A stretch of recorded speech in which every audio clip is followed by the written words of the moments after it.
je vous conseille de pouvoir noter, à moins que ça soit enregistré. Si c'est enregistré, c'est tant mieux, parce que je risque de vous donner, rien qu'en pensant à ce que je vais vous dire, j'ai eu mal à la tête. Alors, imaginez si je vais vous bombarder de dates, énormément de dates et d'événements, etc.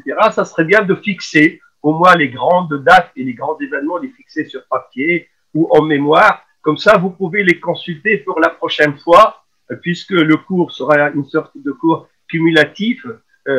Pour comprendre, je vais dresser, on va dire, le plan géopolitique de cette relation entre l'islam et la France. Ça serait bien de garder quelques notes pour pouvoir suivre. Je vais commencer. Malheureusement, je risque de me mélanger les pinceaux dans les dates parce que moi, comme vous savez, je ne lis pas les conférences d'Al-Shepherd. Je n'utilise jamais de Shepherd pour lire des conférences préécrites. Il m'arrive de temps en temps de prendre des notes, mais je fais appel à ce que j'ai appris de mes différentes recherches, lectures, études. Donc, si jamais je peux dire une date avant une autre où je mélange les pattes, veuillez m'excuser d'avance. Avant de parler de la relation de la France et de l'islam, bien sûr, cette relation suppose qu'il y a déjà la France, il y a déjà l'islam. Je vais parler un peu de la France avant l'islam. J'aurais bien aimé parler de l'Europe en général, mais comme il s'agit de la France, je vais essayer, parce qu'en parlant de l'Europe, on comprend mieux, mais je vais essayer de me limiter à la France. Et une des dates, la première date qui me vient à l'esprit, c'est l'an 313 de notre ère chrétienne. Cette date-là, il y a un empereur qui s'appelle Constantin, qui a émis un édit qu'on appelle l'édit de Milan, une loi qui tolère l'existence et la pratique, l'exercice du culte des chrétiens. Parce qu'avant cette date, durant les 3 siècles du christianisme, de l'apparition de Isa alayhi salam en l'an -4 de notre ère, jusqu'à l'an, on va dire presque 300, les chrétiens ont souvent été persécutés, maltraités, d'abord par les Juifs à Jérusalem et en général dans Bilad Sham, la Syrie, la Palestine, la Jordanie, et puis même dans l'Asie mineure, ce qu'on appelle la Turquie aujourd'hui. Et comme cette région était sous domination romaine, donc Rome, conseillé par les Juifs, a persécuté les chrétiens. Il se trouve que Constantin avait besoin des chrétiens pour livrer bataille contre des rivaux à lui. Il leur a dit, si vous m'apportez votre aide, eh ben, je peux vous garantir une sorte de liberté d'exercice du culte. Et effectivement, les chrétiens, ils ont apporté leur soutien à Constantin et en 313, il leur a permis d'exercer leur culte. Et d'ailleurs, je crois qu'au Havre, il y a quelques années, je vous ai parlé un peu de l'histoire de la Bible, des livres saints, et je pense que je vous ai déjà dit que quelques années plus tard, en 325, il y a eu le concile de Nicée, et c'est un concile extrêmement important pour la chrétienté, parce que c'est lors de ce concile que Constantin, et il y avait à peu près 1000 prêtres, ou 1000, entre parenthèses, savants chrétiens, qui sont venus du monde. Le monde de l'époque, c'était essentiellement le Moyen-Orient, qui sont venus pour essayer de faire une sorte de dogme, de référence du christianisme. Et sur les 1000, Constantin n'a gardé que presque 300. Il a renvoyé les 700 autres parce que les 700 autres prêchaient le monothéisme, prêchaient l'unicité de Dieu, ce qui était presque impossible à accepter par Constantin qui est romain et que Rome avait des dizaines, voire des centaines de divinités, des dieux. Ils avaient un dieu pour l'amour, un dieu pour la haine, un dieu pour le jour, un dieu pour la nuit, pour la lumière, pour l'obscurité, pour la paix, pour la guerre. Vous connaissez la mythologie grecque et romaine. Il y avait une multiplicité de divinités. Réduire tous ces dieux à un seul, c'était presque difficile à accepter. Les réduire à 3, c'est un peu mieux. Et comme sur les 300 que Constantin a gardé, il prêche la Trinité, donc il les a favorisés aux autres, et on a étudié 70, un peu plus, presque 72 évangiles qui existaient à l'époque, et on a décidé que tous les évangiles sont apocryphes, sont nuls, sont caducs, ne sont pas bons, et on n'a gardé que 4, ce qu'on appelle les évangiles canoniques. Ce sont les 4 évangiles que nous avons aujourd'hui. Donc ce concile de Nicée, c'est la suite logique de la liberté donnée aux chrétiens qui ont apporté leur soutien à Constantin. Et pourquoi je cite ces dates-là? Parce que c'est la date, on va dire, qui a initié le mariage. C'est un mariage, pas un mariage d'amour, c'est un mariage de raison entre l'Empire romain et le christianisme. Et c'est ça qui a introduit un peu plus tard le christianisme en France. Et la France, malgré les prétentions que vous entendez matin, midi et soir, que la France est un pays laïque, laïcité, laïcité, mais en réalité, la France est un pays laïque chrétien, de culture chrétienne. Bien sûr, après le massacre des Juifs lors de la Deuxième Guerre mondiale, on a rajouté, pour essayer de se racheter des crimes que la chrétienté a commis contre les Juifs, on a rajouté judéo-chrétien.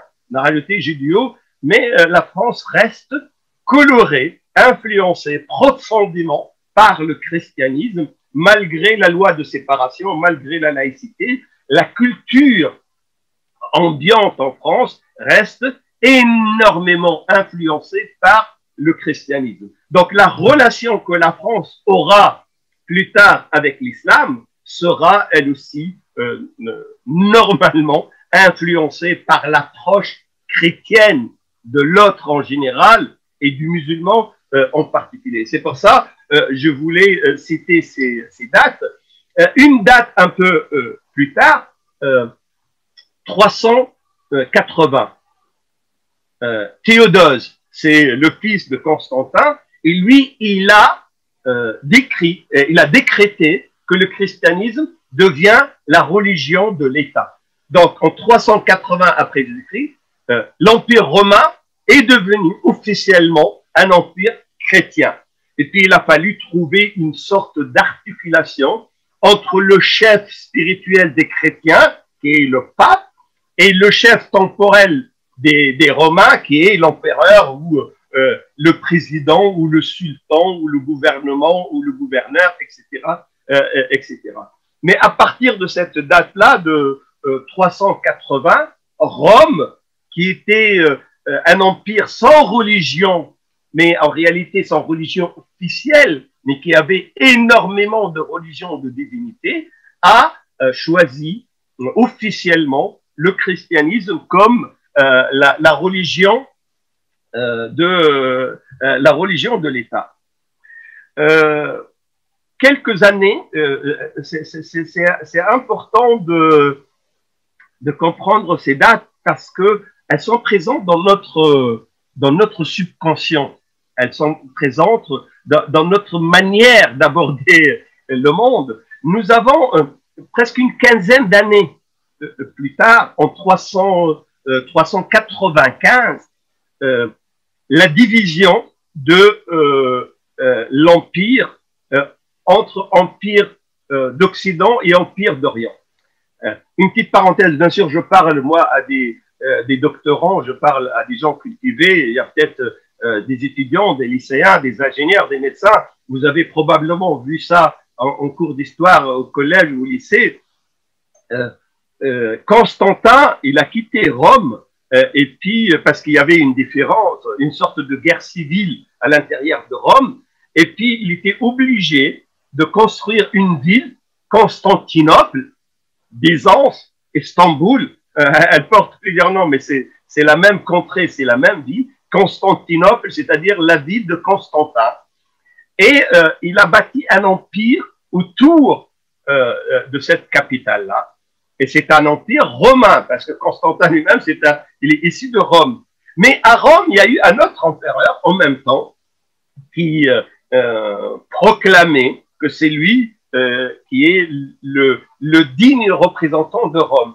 Donc, on s'est trouvé avec un empire divisé en deux. Une partie en Orient, qui a comme capitale Constantinople, et une partie en Occident, qui avait comme capitale Rome.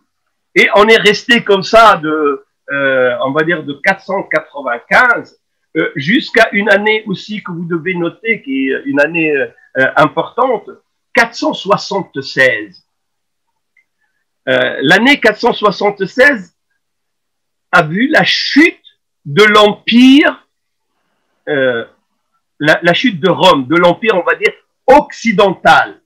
La chute de Rome a donné le début du Moyen-Âge. Quand vous entendez parler de Moyen-Âge, le Moyen-Âge, l'an 1 du Moyen-Âge, commence en 476 avec la chute de Rome.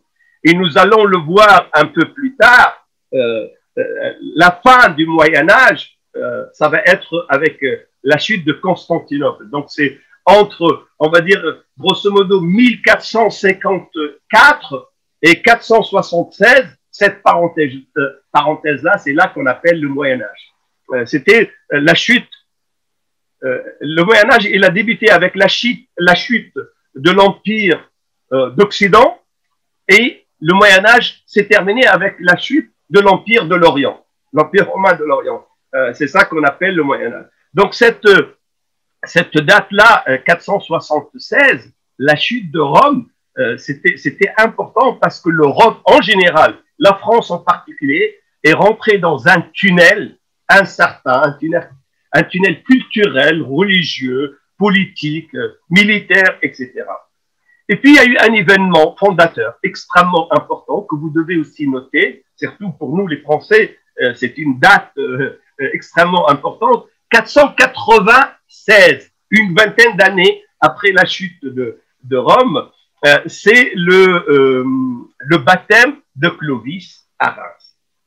Clovis, c'est un souverain d'origine germanique qui a envahi une partie de la France qui s'appelait à l'époque la France. C'était une sorte de bande presque verticale qui partait de Lyon jusqu'à la frontière belge. Cette bande-là, là où habitaient les gens qu'on appelait les Francs, eh ben, Clovis, il a envahi, qui est un germanique, qui est d'origine germanique, d'origine allemande, il a envahi cette partie-là, et puis des problèmes internes à sa propre famille ont nécessité une sorte de coalition qu'il devait passer avec les quelques chrétiens qui existaient. Parce que quand Rome est devenue chrétienne, quand l'Empire romain est devenu chrétien, ben les chrétiens, ils ont fait beaucoup de propagande, beaucoup de propagation, beaucoup, comme ils l'appelaient à l'époque, d'évangélisation des populations, et beaucoup des habitants de la Gaule, de la France, sont devenus chrétiens. Et Clovis, que lui, il n'avait pas de religion, il avait une religion païenne, avait besoin, comme à notre ancêtre Constantin qui avait besoin de l'aide des chrétiens, Clovis avait besoin de l'aide des chrétiens. Et bien sûr, les chrétiens, ils ont exigé que Clovis se convertisse en débat. Si tu te convertis au christianisme, nous allons t'apporter notre aide. Puis le chef des chrétiens de l'époque, Saint-Rémy, il a procédé, après l'acceptation de Clovis, il a procédé au baptême de Clovis, à la christianisation de Clovis. Mais comme Clovis était le roi, et à l'époque, il n'y a pas de citoyens, il n'y a que des sujets. Le peuple suit la religion du roi. le peuple n'a pas d'existence intrinsèque à lui-même. Si le roi est chrétien, le peuple devient chrétien. Si le roi est païen, le peuple est païen. Et comme Clovis s'est converti au christianisme, d'ailleurs nous avons, pour ceux qui connaissent Reims, nous avons la basilique Saint-Rémy, là où il y a eu le baptême de Clovis, et cette basilique a servi justement de siège pour l'intronisation, pour la sacralisation de pratiquement tous les rois de France. Après, pour être intronisé, pour être sacré, il faudrait qu'il soit bien sûr christianisé, c'est-à-dire oint par l'huile sainte, et ce sont les papes, ce sont les évêques, ce sont les chefs spirituels de la chrétienté qui procèdent à l'intronisation du roi. Donc le fait que Clovis devienne chrétien, c'est là la date anniversaire, et c'est pour ça que vous trouvez Marine Le Pen ou même son père Jean-Marie Le Pen ou l'extrême droite, quand ils parlent de la France, ils datent l'existence de la France pas avant cette date. Pour eux, la France a commencé à exister l'an 1 de l'existence de la France, c'est le 496, c'est-à-dire le baptême de Clovis. C'est comme si avant le baptême de Clovis, la France n'existait pas. Pour eux, la France qui existe, c'est la France chrétienne. Et c'est pour ça cette date-là, elle est importante pour nous, musulmans français, parce que c'est une date fondatrice de l'imaginaire, du subconscient du français. Bien sûr, il y a eu énormément d'événements. Après, je ne vais pas les citer, je vais sursauter sur ces événements pour aller à l'an 610. Normalement, si Othman il a bien fait son travail au Havre, 610, ça devrait vous évoquer quelque chose. Vous devez comprendre quelque chose. Si ça vous dit rien, 610, il faudrait que on revoie la pertinence des cours donnés dans cette ville de Normandie. 610, c'est l'avènement de l'islam. 610, c'est la révélation. Le prophète Mohammed sallallahu alayhi wa sallam a été envoyé en Arabie avec une nouvelle religion. J'ouvre une petite parenthèse, juste pour illustrer, si vous voulez, le reste des propos.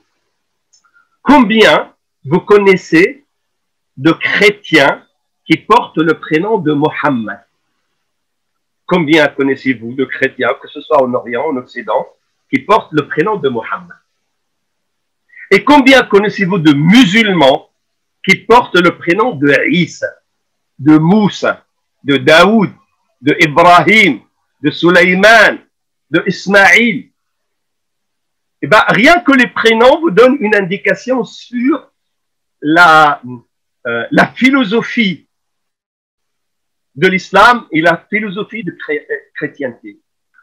Pour l'islam, Mohammed, il vient accomplir, il vient parfaire, il vient compléter le message des autres prophètes. Pour les chrétiens, Mohammed, c'est un charlatan, c'est un usurpateur qui est venu prétendre quelque chose qui n'est pas vrai. Et pire, nous avons Chateaubriand qui dit, en réalité, dans le Coran, tout ce qui est bon, il a été copié des pères de l'Église. Et tout ce qui est mauvais, ce n'est que le chuchotement ou ce n'est que l'inspiration des mauvais rabbins. C'est-à-dire, ce qui est bien dans le Coran, on le doit aux chrétiens, ce qui est mauvais, on le doit aux juifs. Et Chateaubriand, il écrit ça. Et le livre où il écrit ça, je l'ai dans ma bibliothèque. C'est une édition de 1800 et quelques. Et cette idée que l'islam, c'est un rival usurpateur, elle était présente dans l'imaginaire des Français, entre parenthèses chrétiens, dès l'avènement de l'islam. Seulement l'importance de la religion musulmane et sa vision nouvelle du monde, et quand j'ai dit vision nouvelle, vous ne pouvez pas savoir le nombre de livres, d'études, de thèses qui ont été écrits, bien sûr dans les médias ou dans la culture ambiante, malheureusement vous ne trouverez peut-être pas trace de ça, qui démontrent l'influence extrêmement importante de l'islam sur la chrétienté. Bien sûr, nous les musulmans, on connaît ce qu'on appelle al-Isra'iliyat, c'est-à-dire l'influence des récits de Bani Israël dans notre vision du monde par l'histoire, par des hadiths, etc. On appelle ça Israël. Mais on parle très peu de l'influence de l'islamiyat dans la chrétienté, de l'influence de l'islam dans la chrétienté. Et cette influence, elle est profonde, elle est extrême. L'idée du paradis et de l'enfer n'existait pas avant. L'idée de la guerre sainte même n'existait pas avant l'avènement de l'islam. La guerre sainte, c'est la petite fille du djihad en islam. Bien sûr, comme on n'arrive pas à traduire, on fait des parallèles.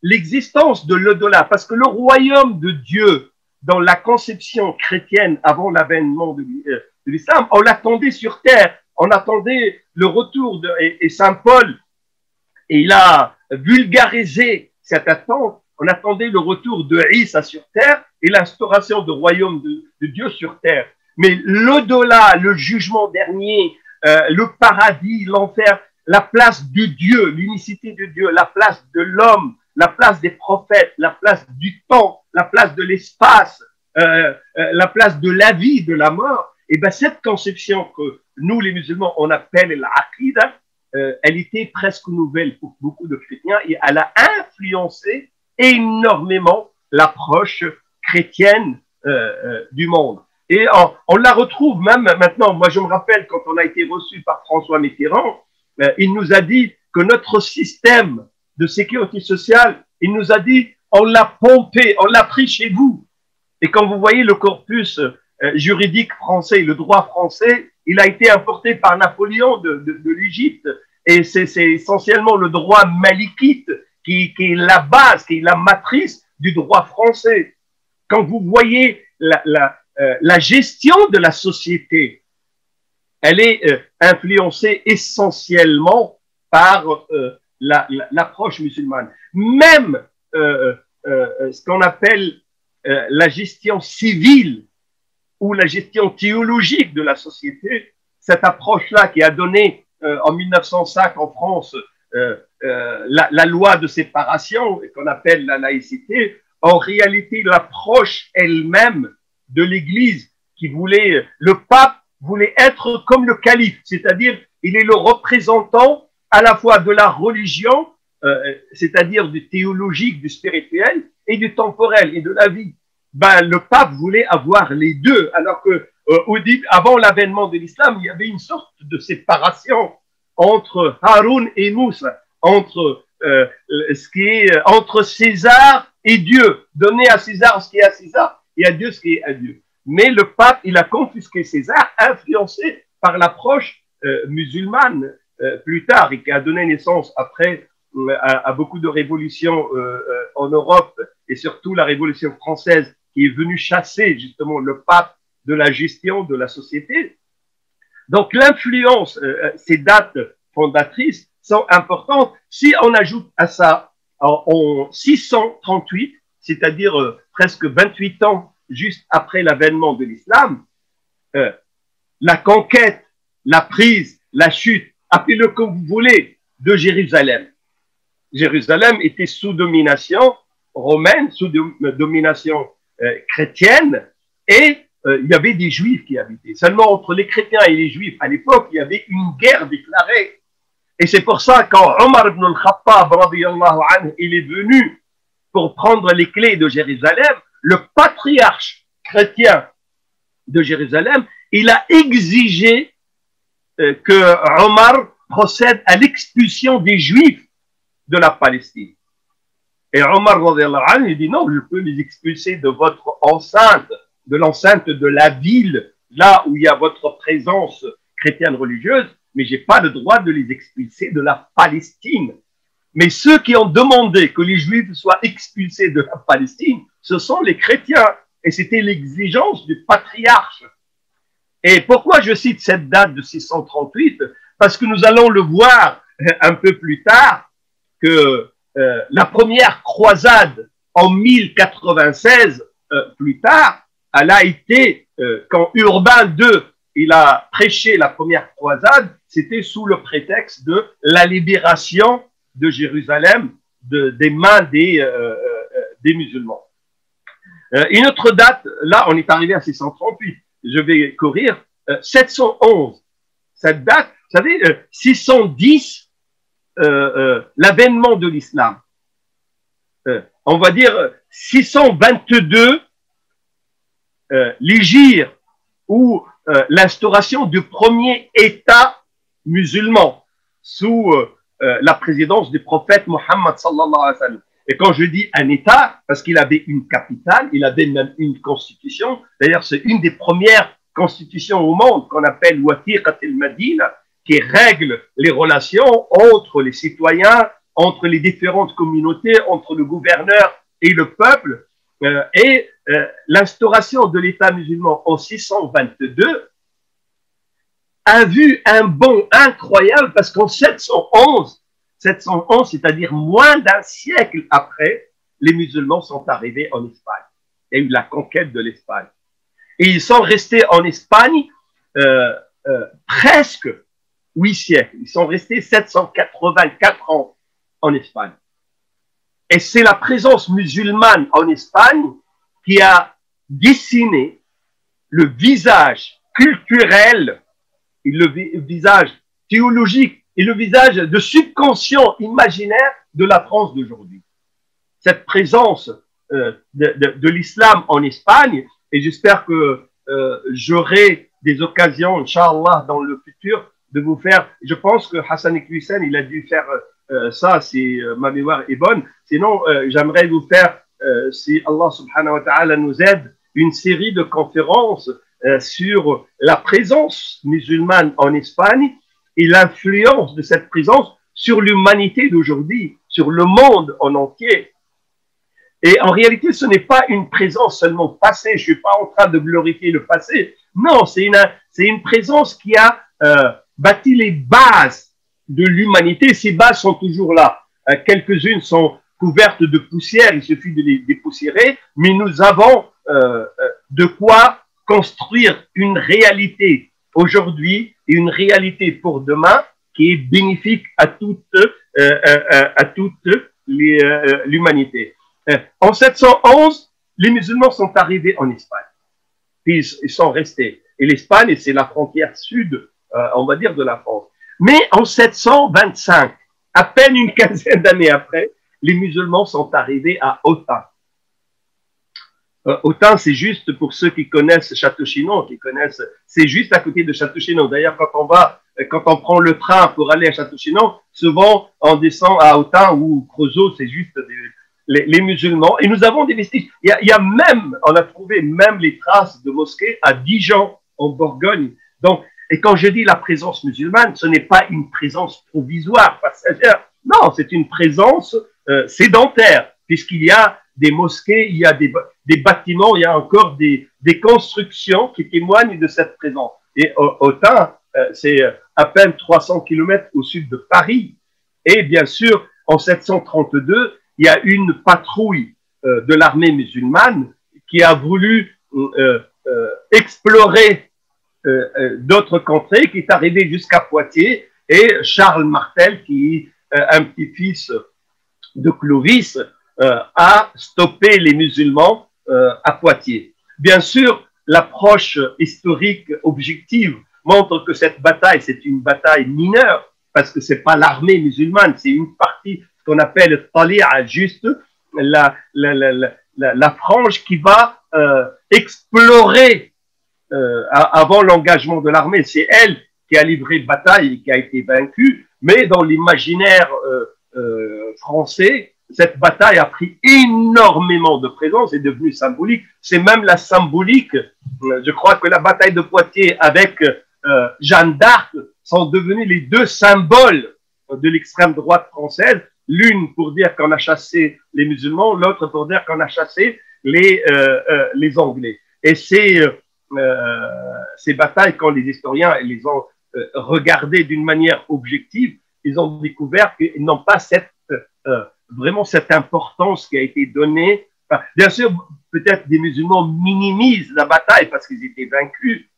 et de l'autre côté, des non-musulmans amplifient l'importance parce qu'ils ont gagné, mais la réalité historique objective montre que c'est une bataille mineure, qu'elle n'est pas si importante que ça, et les musulmans n'avaient pas pris la décision de venir à Boité ou d'engager l'armée.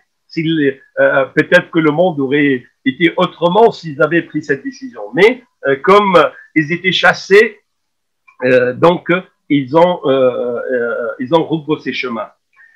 On peut aller un peu plus loin vers les 765-66, qui est le règne de Charlemagne. Et pourquoi je parle du règne de Charlemagne? Parce que en 760 et quelques, 766, le début de ce règne, qui est resté jusqu'à l'an 800 à peu près, Charlemagne, il a régné sur la France. À l'époque, celui qui régnait sur l'empire musulman, c'était Haroun al-Rachid, qui était le calife de l'empire abbasside à Bagdad. Et entre Charlemagne et Haroun al-Rachid, il y avait des ambassadeurs, il y avait des émissaires.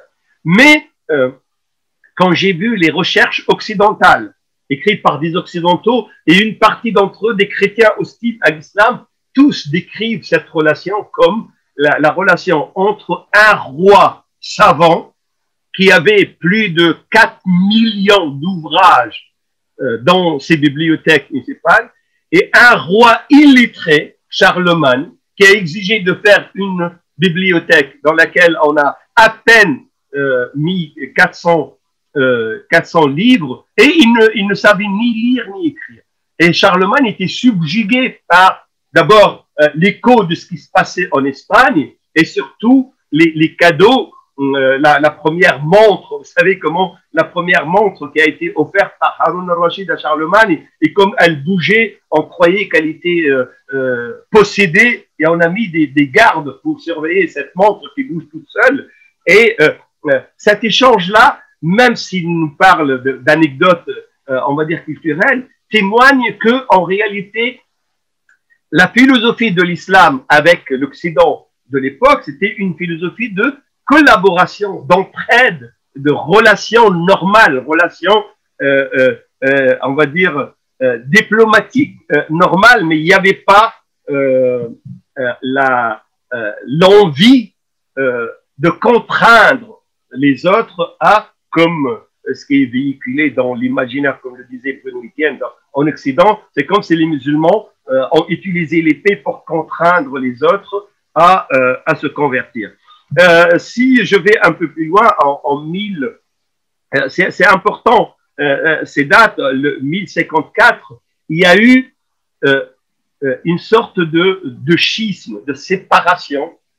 L'empire d'Occident et l'empire d'Orient, sur le plan politique, Rome est tombée, mais sur le plan, on va dire, religieux, Rome et Byzance et Constantinople avaient la même référence chrétienne religieuse.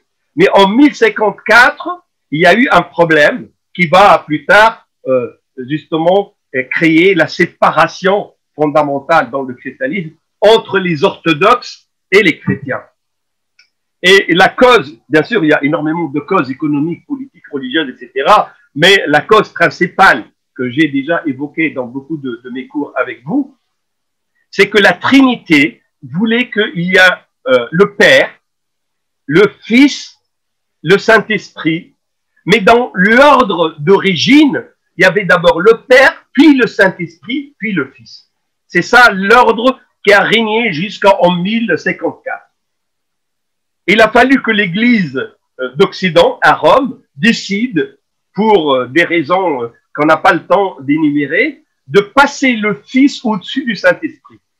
Et l'ordre, on va dire protocolaire, est devenu le Père, le Fils et le Saint-Esprit.